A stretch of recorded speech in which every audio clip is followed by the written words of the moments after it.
Hello friends, wild के पिछले chapter में हमने देखा था कि पेंगोवी को होबिन ने बुलाया था बात करने के लिए, लेकिन आखिर ऐसी कौन सी बात है, तो आइए देखते हैं। पिछले चैप्टर में हमने देखा था कि होबिन ने पेंगोवी को मिलने के लिए बुलाया था, जिसे देखकर उसके सारे साथी हैरान हो जाते हैं। तब वेंगे कहता है कि क्या होबिन, तुमने इसे बुलाया है? ये पीस ऑफ गार्बेज, तुमने इसे यहाँ पर क्यों बुलाया है? तब ये पेंगोवी कहता है कि मुझे नहीं पता था कि तुम सब यहाँ पर होगे। मुझे यकीन नहीं हो रहा कि इस टीम में इतने सारे मेंबर हैं। वैसे तुम दोनों से मिलकर अच्छा लगा। रूमी एंड गायुल, कैसी हो तुम दोनों? दोनों ही लड़कियां हैरान है कि क्या ये हमें पहले से ही जानता है। रूमी से पेंगोवी को बात करते हुए देखकर वेंग को गुस्सा आ जाता है और वो कहता है कि तेरी इतनी हिम्मत, उससे बात करने की कोशिश कैसे की तूने? अगर उससे तूने फिर से बात करने की कोशिश की तो मैं तेरी जीभ काट दूंगा, समझो? हम देखते हैं कि वेंग पेंगोवी को बुरी तरह से धमकाना शुरू कर देता है, इसे कॉर्नर में ले आता है मारने के लिए। पेंगोवी फिलहाल के लिए कुछ नहीं कर रहा, ऐसा लगता है कि होबिन से ये बात करने के लिए ही आया था। स्नैपर पूछता है कि ये गाय कौन है? तब होबिन बताता है कि ये गाय जिनहोली के लिए काम करता है, इसीलिए वेंग इस पर इतना ज्यादा गुस्सा हो रहा है। तब पेंगोवी कहता है कि होबिन, इसे रोको वरना मैं बात नहीं कर पाऊंगा। तब होबिन वेंगक को रोकता है और कहता है कि सब कुछ कंट्रोल में है, मेरे पास एक चीज है, ये फोन, इसके साथियों का फोन। तब हम देखते हैं कि पेंगोवी कहता है कि चैन का फोन तेरे पास क्या कर रहा है? चैन पेंगोवी की टीम का एक मेंबर है जो इसका दोस्त भी है। अपने साथी का फोन होबिन के पास देखकर ये चिल्लाता है कि तूने उनके साथ क्या किया है, बता। तब होबिन कहता है कि बैठ जाओ, शांत रहो, वैसे कोई परेशानी नहीं है, ये एक रीजन है तुम्हें यहाँ पर बुलाने का, मुझे कुछ न कुछ तो कहना ही था। तब पैंग कहता है कि ठीक है, फिर बताओ मुझे यहाँ पर बुलाने का क्या रीजन है। तब हम देखते हैं कि होबिन कहता है कि रीजन बिल्कुल सिंपल है, ये जिनहो ली के बारे में है, मैं उसके बारे में जानना चाहता हूँ। गायुल पेन लेकर बैठी होती है इसे मारने के लिए। तब स्नैपर इसे रोकता है और कहता है कि तुम क्या कर रही हो? तब गायुल कहती है कि पता नहीं होबिन के दिमाग में क्या है, इसे यहाँ पर क्यों बुला लिया। इसी बीच में गियोल कहती है कि क्यों ना हम इस लड़के के दांत तोड़ दे और उसकी वीडियो जिनहोली को भेज दे, इससे वो बाहर आ जाएगा और फिर हम उसे कॉल आउट कर लेंगे।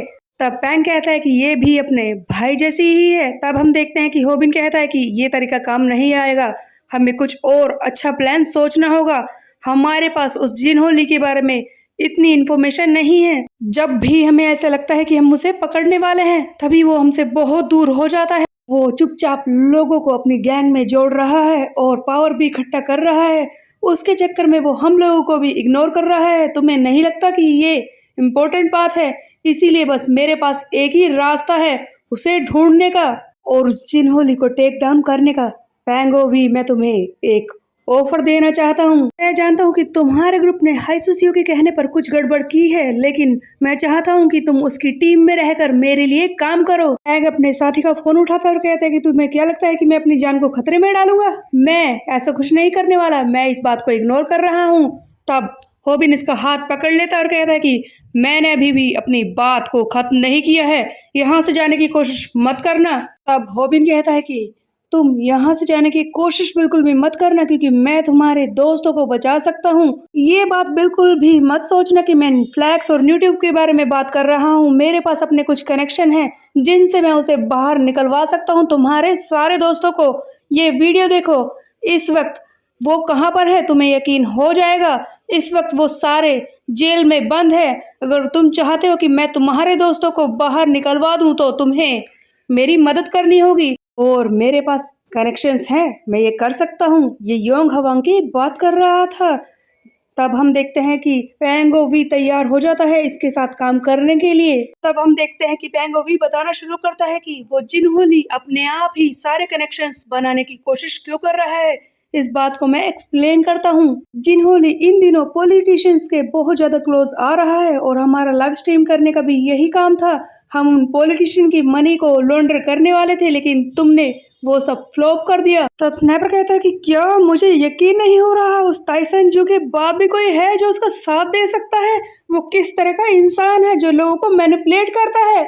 तब होबिन कहता है कि ठीक है, सारी बातें बताओ मुझे जिनहोली के बारे में। हम देखते हैं कि पेंगोवी बताना शुरू करता है। जिनहोली का एक सीन दिखाया जाता है जहां पर ये असेंबलिन जाए उंग हैन इससे मिलने आया है। तब जिन्हों कहता है कि मैं तुम्हें कांटेक्ट करने ही वाला था, लेकिन लगता है तुम में पेशेंस नहीं है। ये पॉलिटिशियन जिन्होंने से अपनी मनी को लॉन्डर करवाना चाहता था, इसीलिए तो जिन्होंने वो नकली सियोंगजन वाला प्लान सेट किया था, लेकिन वह फ्लॉप होने के बाद ये इससे मिलने आया है और इसी बारे में पैंगो भी बता रहा है। असेंबलिन जायूंग कहता है कि मुझसे गलती हुई कि मैंने तुम जैसे गैंगस्टर्स पर विश्वास कर लिया, तुम लोग किसी लायक नहीं हो। मैं तुमसे सारे टाई अप तोड़ रहा हूँ, मैं यहाँ से जा रहा हूँ। वैसे भी मुझे अपने हाथों को साफ रखना है, मुझे किसी और तरह की प्रॉब्लम नहीं चाहिए। मैं तो बस उस ताइसेंजू की प्रॉब्लम्स को खत्म करना चाहता था, लेकिन लगता है कि हमारे रास्ते यहाँ से अलग होते हैं। जिन्हों ली और ये जाने की कोशिश करता है। तब जिन्हों ली कहता है कि अगर आप मुझसे अलग होने की बात कर ही रहे थे तो आप यहाँ पर मुझसे खुद बात करने नहीं आते। तुम खुद सोचो, इलेक्शन जल्दी ही आने वाले हैं और तुमने मुझसे किस लिए मदद मांगी थी, और तुम जैसा इंसान खुद यहाँ पर मुझसे चलकर बात करने के लिए आया था, जबकि ये इतना इम्पोर्टेंट भी नहीं था। और अब तुम कह रहे हो कि तुम मेरे साथ काम करना नहीं चाहते। तुम्हें क्या लगता है कि ये राइट चॉइस है? इस बारे में दोबारा से सोच लो। इस तरह के स्ट्रॉन्ग कनेक्शंस दोबारा से नहीं बनते, इसीलिए थोड़ी सी अंडरस्टैंडिंग दिखाओ और हमें एक और चांस दे दो। तब हम देखते हैं कि ये असेंबलिन कहता है कि क्या एक और चांस? हाँ, मैं इस बारे में सोचूंगा। ये कहकर वहां से चला जाता है। उसके बाद ये टोंगसियो कहता है कि सर, आप इस जैसे पावरलेस गाय के पीछे इतना क्यों पड़े हैं? इसे जाने दीजिए, ये किसी काम का नहीं है। तब जिन होली कहता है कि तुम ही बताओ कि मैंने ऐसा क्यों किया। तब डोंग सेओक कहता है कि शायद मुझे ऐसा लगता है कि ये पावर में है और इस वक्त हमें जितना दूर जाना है उसके लिए हमें पावर की जरूरत पड़ेगी और आप इसके साथ अपने कनेक्शंस को सही रखना चाहते हैं। तब जिन होली कहता है कि हाँ, तुमने सही कहा, कभी कभी टूटे विंग्स भी काम आ जाते हैं। तुम सब लोगों को तैयार करो, हमने काफी सारी पावर गेन कर ली है और अब वक्त आ गया है मेरे उस प्लान को एग्जीक्यूट करने का। ऐसे चुप कर रहना बहुत हो चुका है, अब बारी है थोड़ा सा सीरियस गेम खेलने की। तो पैंगो भी बता रहा है कि किस तरह से जिनहोली ने अपने गैंग में हाइसुसियो, उसके गैंग और उसके साथ साथ एक असेंबलिन जाए उनको भी जोड़ लिया है और इस तरह से उसकी पावर बहुत ही बढ़ चुकी है। अब होबिन कहता है कि ऐसा लगता है कि वो कुछ बड़ा प्लान कर रहा है, मुझे उसे रोकना होगा। पैंग, मैंने तुम्हारे फोन में अपना कॉन्टैक्ट नंबर सेव कर दिया है, तुम्हें मुझे सब कुछ बताना होगा। तो पैंग कहता है कि क्या तुम मुझसे डील कर पाओगे? जिनहोली इजी ओपोनेंट नहीं है। तब होबिन कहता है कि मेरी टीम भी अब कमजोर नहीं है, हम पहले से भी ज्यादा स्ट्रोंगर हो चुके हैं। मेरे सारे दोस्त काफी स्ट्रोंगर हो चुके हैं, they are stronger as hell. और पैंगो वी, अब तुम्हारा रोल सबसे ज्यादा इम्पोर्टेंट है, तुम उसके ग्रुप में रहकर मेरे लिए काम करने वाले हो। होबिन ने पैंगो वी को अपना इन्फॉर्मर बनाने की कोशिश की है, तो सचमुच क्या ये इसका साथ देगा? अब आगे देखते हैं एक और सीन जहां पर रेस हो रही है, कुछ लोग भाग रहे हैं। ये सियोल की एक रेस है जहां पर ये आदमी कहता है कि अरे यार, ये गाय फिर से आ गया, ये कौन है? बार बार रेस में आ जाता है, हर साल ये हमसे जीतता है, आखिरकार ये है कौन? हमें एक गाय दिखाया जाता है जो इस रेस में भाग रहा है, तो आखिरकार ये कौन है? इसका मुंह तो जैकेट से ढका हुआ है जिसे हम देख नहीं पाते, जो कहता है कि कोरिया भागने के लिए काफी अच्छी कंट्री है, यहाँ पर रेस करने में मजा आता है। उसके बाद इस सीन को छोड़कर एक और सीन दिखाया जाता है जहां पर लड़ाई दिखाई जा रही है। ये न्यू इंटरनेशनल गैंग के ही कुछ मेंबर्स हैं जो आपस में ही फाइट कर रहे हैं। माक्रो जिसे ताइहोन सियोंग ने पीटा था पिछले दिनों, वो लोग भी न्यू इंटरनेशनल गैंग के मेंबर बन चुके हैं और यहाँ पर आपस में ही शोडाउन चल रहा है, लोग अपनी पावर दिखा रहे हैं। तब जोशुआ कहता है, जो यहीं पर बैठकर ये सारी फाइट देख रहा था और इन लोगों का लीडर भी बन चुका है। जोशुआ कहता है कि तुम लोग इसे फाइट कहते हो? हाँ, क्या ये कोई प्लेग्राउंड है जो तुम यहाँ पर खेल रहे हो? जल्दी से वेपन निकालो और इस फाइट को खत्म करो, ये लोग वैसे भी यूजलेस है, हमारे किसी काम के नहीं है। इसी बीच में पैंगो भी यहाँ पर आ जाता है, जो जोशुआ से कहता है कि ओ, लगता है कि तुम इस जगह की लीडर बन चुके हो, यहाँ पर तो स्मूथली चीजें चल रही हैं। तब पैंग कहता है कि तुम ये बताओ कि ये लड़ाई क्यों कर रहे हैं और तुम नाइफ निकालने के लिए क्यों कह रहे हो? तब हम देखते हैं उसका रीजन सामने हाइसुसियो का क्रू का एक और मेंबर जिसे हमने क्रैम स्कूल में देखा था, पाओ गाई, जो कि नंबर 2 था, वो यहाँ पर इन सारे लोगों को पीट रहा है और शायद जोशुआ इसी के खिलाफ नाइफ निकाल कर लड़ने के लिए कह रहा है। बाप गाय ने सबको एक एक करके पीट दिया है और कहता है कि इस रीजन के लोग बहुत ही ज्यादा वीक हैं। ये भी न्यू इंटरनेशनल गैंग का ही एक मेंबर बन चुका है। तब जोशुआ कहता है कि आई ये मोटा पिग, इसने सारा मजा खराब कर दिया। हैसू ने इसे मेरे साथ आने को क्यों कहा है? तब जोशुआ बताता है कि ये फाइट मैंने ही क्रिएट की थी। मैंने कहा था कि जो भी इस फाइट में जीतेगा वो बहुत सारा कैश अपने घर ले जाएगा। तब पैंग कहता है कि क्या सिर्फ इसी वजह से ये अपने ही गैंग के लोगों को मार रहे थे? तब जोशुआ कहता है कि हाँ, पैसे ही इन लोगों के लिए सब कुछ है, ये पैसों के लिए कुछ भी कर सकते हैं। मैं जानता हूँ कि बॉस कोई बड़ा काम इनसे करवाने वाले हैं, इसीलिए मुझे सबसे केपेबल पर्सन को ढूंढना था। तब पैंग कहता है कि क्या एक बहुत ही बड़ा काम? वो क्या है बॉस, क्या करवाने वाले हैं? तब जोशुआ बताता है कि ये तो ऑब्वियस है, वो कोई ऐसा काम करवाने वाले हैं जिसमें बहुत ही ज्यादा रिस्क होगा, इसीलिए मुझे सबसे स्ट्रॉन्ग पर्सन्स की जरूरत है। तब पैंग कहता है कि ये सुनकर तो डर लग रहा है। वैसे ये बताओ कि इस वक्त हाई सुसी और किम क्या कर रहे हैं? ये अपने बाकी साथियों की भी इंफॉर्मेशन निकालने की कोशिश कर रहा है, जैसा कि होबिन ने कहा है। तब जोशुआ बताता है कि वो कोई सीक्रेटिव काम कर रहे हैं। किम को तो रिजर्वोयर को प्लान करने के लिए कहा गया है। आई डोंट नो कि वो वहां पर क्या कर रहा होगा, और वैसे मैं ये बात तुम्हें बता भी नहीं सकता हूँ।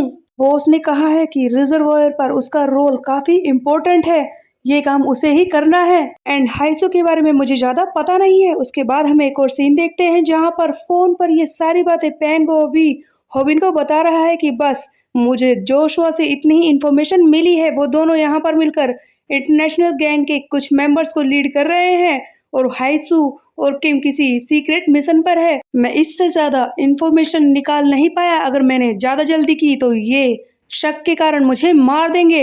वैसे ये बताओ होबिन कि तुम फुसफुसा क्यों रहे हो? तुम इस वक्त कहाँ पर हो? हम देखते हैं कि होबिन हॉस्पिटल में है, इसीलिए वो आराम आराम से फुसफुसा कर बात कर रहा था। तभी पीछे से कोई आकर खड़ा हो जाता है, जिसके कदमों की आवाज सुनकर होबिन हैरान रह जाता है और फोन कट कर देता है। होबिन पीछे मुड़ता और कहता है, हाँ हाँ नर्स गैब्रियल, आपको कैसे पता चला? मैं यहाँ पर हूँ, आपने मुझे पहचाना कैसे? मैं तो छुप कर आया था, लेकिन फिर भी आप मुझे पहचान गई, ऐसा कैसे हो सकता है? अब तो मेरी हाइट भी बड़ी हो गई है, तब भी आपने मुझे पहचान लिया। तब नर्स कहती है कि ऑफ कोर्स मैंने तुम्हें पहचान लिया, तुम कितने दिनों से यहाँ पर आ रहे हो। उस वक्त तो तुम सस्पिशियस कपड़े पहन कर आए थे, तभी मैंने तुम्हें पहचान लिया था, क्योंकि तुम लगातार उस भूमि के पीछे पड़े हुए थे, उस पर नजर रख रहे थे। तब मैं समझ गई थी कि तुम ही होगे होबिन। मैंने किसी को भी ये बात नहीं बताई, क्योंकि मुझे पता है कि कोई ना कोई ऐसा रीजन होगा जिसकी वजह से तुम छुप छुप कर भूमि को देख रहे होगे। लेकिन मैं तुम्हें बता दूं कि अब तुम्हें ऐसा करने की जरूरत नहीं है। तुम भूमि से सीक्रेटली मिलने नहीं आ सकते, क्योंकि भूमि यहाँ से डिस्चार्ज हो रही है। क्या कहा आपने? वो आज डिस्चार्ज हो रही है यहाँ से? इसका मतलब ये है कि मैं उसे कभी नहीं देख पाऊंगा। तब ये नर्स कहती है कि ऑफ कोर्स ऐसा नहीं है, वो तुम्हारे पीछे है, तो मुझसे मिल सकते हो।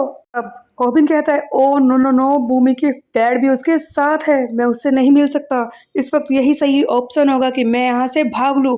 1 2 3, 3 के काउंट पर मैं रन करता हूँ। जल्दी करो होबिन, यहाँ से निकल जाओ। वैसे भी अगर वो तुम्हें पहचान भी लेगी तब भी तुम्हारे पास कोई ऑप्शन नहीं है। तभी हम देखते हैं कि भूमि आकर इसे पीछे से पकड़ लेती है और कहती है कि अब तुम यहाँ से भाग नहीं सकते। वैसे भी मैं तुम्हारी इस भागने की आदत से परेशान हो चुकी हूँ। तब हम देखते हैं कि भूमि इसे पकड़कर अपने डैड से कहती है कि डैड, मैं जानती हूँ कि आप मुझसे बहुत ही ज़्यादा प्यार करते हैं, और मैं चाहती हूँ कि आप ये बात मॉम से सीक्रेट रखें। क्या आप मेरी बात को मानेंगे डैड?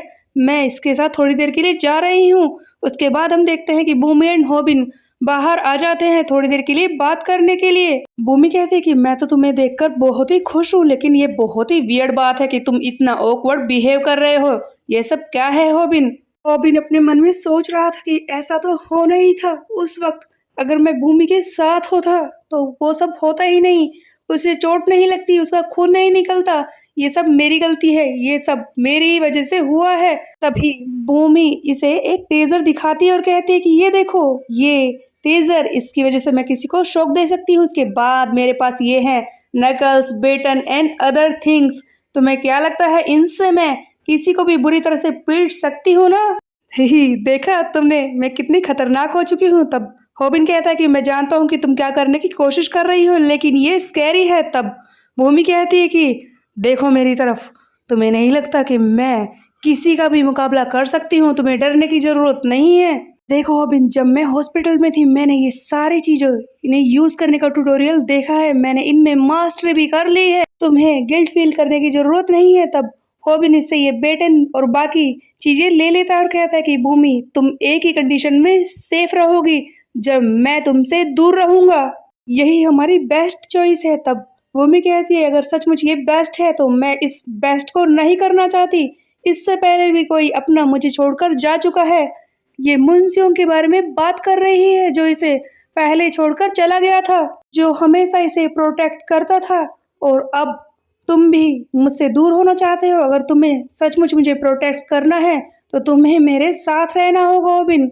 देखो हॉबिन, मैं इसमें कुछ भी नहीं कर सकती। मेरे अंदर मेन लीड वाली एनर्जी है तो मेरे साथ प्रॉब्लम्स तो होंगी ही, और तुम सारे बैड गाइस को पीट सकते हो। मैं जानती हूँ कि तुम मेरी जान बचा सकते हो, इसीलिए तुम मेरे साथ रहोगे। ये सब सुनकर हॉबिन इमोशनल हो जाता है और भागकर भूमि को गले लगाने की कोशिश करता है, बट ये कितना क्लमजी है ये तो सब जानते हैं।